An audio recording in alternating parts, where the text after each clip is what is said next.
ఈనాడు వ్యవస్థాపకులు రామోజీరావు మరణంతో ఒక అధ్యయనం ముగిసిందన్నారు అంబికా సంస్థల అధినేత అంబికా కృష్ణ. ఏ వ్యాపారం మొదలుపెట్టినా అందులో నాణ్యతను ప్రధానంగా చూసేవారని ఆయన కితాబిచ్చారు. రామోజీ దూరదృష్టి, అంకిత భావం, ఆలోచన విధానం మరెవరిలోనూ చూడబోమని ఆయన అభిప్రాయపడ్డారు. రామోజీ కుటుంబ సభ్యులకు ప్రగాఢ సానుభూతి తెలిపిన అంబికా కృష్ణ రామోజీతో తనకు ఉన్న అనుబంధాన్ని గుర్తు చేసుకున్నారు. ఒక వ్యక్తి కాదు, ఒక వ్యవస్థ ఈ యొక్క సమాజంలో ఎక్కడో పుట్టి ఎక్కడో పెరిగి ఈ స్థాయికి తీసుకొచ్చి ఒక ఈనాడు పేపర్ కానివ్వండి, మార్గదర్శి చిట్ ఫండ్స్ కానివ్వండి, రామోజీ స్టూడియో కానివ్వండి, అన్నదాత మ్యాగజైన్ కానివ్వండి, ప్రియా పచ్చళ్ళు కానివ్వండి, ఏది చేసినా కూడా అందులో నాణ్యత, ఒక రకమైన సంస్కారాన్ని కూడా కలిపి మనకు అందిస్తున్నటువంటి మహానుభావుడు రామోజీరావు గారు. ఆయన యొక్క ఆలోచన విధానం కానీ, ఆయన యొక్క దూరదృష్టి కానీ మరెవరికి రాదు రాదు రాదు.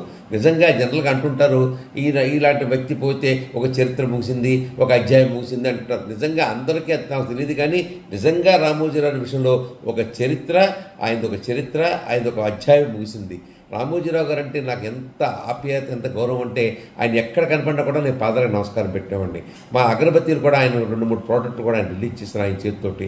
అంతేకాదండి, రామోజీ స్టూడియో ఇంకొక 4 నెలల ముందు ప్రారంభిస్తారనగా నాకు ఫోన్ చేశారు రామోజీరావు. ఫోన్ చేసి, కృష్ణ గారు ఇలాగ రామోజీ మన సినిమా స్టూడియో కడుతున్నాము, మీరు ఒకసారి వచ్చి, మీరు కూడా సినిమాలు తీస్తుంటారు కాబట్టి మీ యొక్క ఆలోచన విధానాలు ఏదైనా మార్పు ఉంటే చెప్పండి అని చెప్తే ఆయన నాకు కారు పంపించి, అప్పటికి ఇంకా స్టూడియోనే ఓపెన్ అవ్వలేదు, కారు పంపించి స్టూడియోకి వెళ్తే మొత్తం 2 గంటల సేపు స్టూడియో అంతా తిరిగేసేసి వచ్చి మాతో పాటుగా అందరం వెయిట్ చేస్తున్నాను. నేను తిరిగి వచ్చేటప్పటికల్లా లంచ్ చేస్తూ ఇంజనీర్ని, ఆర్కిటెక్చర్లు అందరినీ కూర్చోబెట్టి ఇవేమన్నా మార్పు ఉంటాయో చెప్పండి అని చెప్తే నాకు తోచిన సలహాలు నేను చెప్పడం జరిగింది. అంత కమిట్మెంట్గా చిన్నవాళ్ళు పెద్దవాళ్ళని కాకుండా అందరినీ కూడా కలుపుగోలుతనంగా మాట్లాడుతూ ఒక జీవితాన్ని ఆయన చదవడం కాదు, ఆయన జీవితం నుంచి ఎన్నో పాఠాలు మనం నేర్చుకోవచ్చు.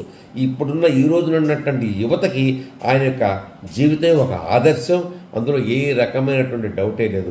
జాతస్య మరణం ధ్రువం అంటారు, ఖచ్చితంగా పుట్టినవాడు గిట్టక మరడు. కానీ మరి మాకు భగవంతుడు ఆయన తీసుకెళ్ళిపోయారు, కానీ ధైర్యంగా మనం ఆయన యొక్క కుటుంబ సభ్యులందరూ ఉండాలి.